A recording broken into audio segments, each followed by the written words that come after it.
10 থেকে 12 জন, দুইজনের অবস্থা খুবই সংকটজনক। আপনারা গিয়ে খোঁজ নিয়ে দেখবেন, দুইজনের অবস্থা খুবই সংকটজনক।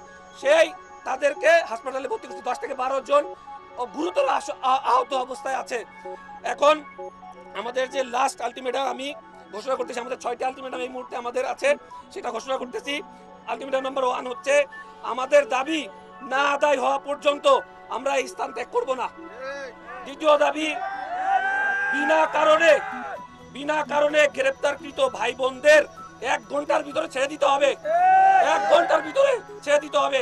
আমাদের দৃষ্টিতে তাদের কোনো অন্যায় নাই, তারা অধিকার আদায় এখানে এসেছে, সুতরাং তাদের 1 ঘন্টার ভিতরে ছেড়ে দিতে হবে। তারপরে পুরুষ পুলিশ কর্তৃক মেয়েদের গায়ে হাত দিয়েছে, এটা তীব্র নিন্দা জানাই। এখানে নারী পুলিশ ছিল, নারী পুলিশ দিয়েও তো নারীদের গায়ে হাত দেওয়া যেত। পুরুষ পুলিশ কেন নারীদের গায়ে হাত দিবে, এর তীব্র নিন্দা জানাই। এবং 3 নম্বর দাবি হচ্ছে, আমাদের দাবি আদায় না হওয়া পর্যন্ত আমরা রাজপথে আত্মহত্যা করব।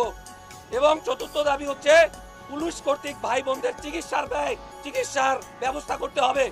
5ম দাবি হচ্ছে, যেহেতু এই সরকার আমাদের সুপারিশ করেছে, আমাদের তো বলিনি যে আমাদের সুপারিশ করেন, এই বৈষম্যবিরোধী সরকার যেহেতু আমাদের সুপারিশ করেছে, এই বৈষম্যবিরোধী সরকার আমাদের আবার কেন অধিকার নিয়ে যাচ্ছে? যেহেতু তারাই সুপারিশ করেছে, আমরা তো এখানে ভিকটিম না, আমরা তো এখানে বলিনি সুপারিশ করতে, তারাই যেহেতু সুপারিশ করেছে, সেহেতু আজ কেন আমরা রাজপথে, আমাদের এই রাজপথ কেন রক্তাক্ত করলো, এর জবাব চাই আমরা মূলত। এবং 6ষ্ঠ নম্বর হচ্ছে, অবৈধ প্রহসনের এই যে রায়, আপনারা যে জানেন, এই যে রায়, এর কোনো যৌক্তিকতা আমরা খুঁজে পাই না।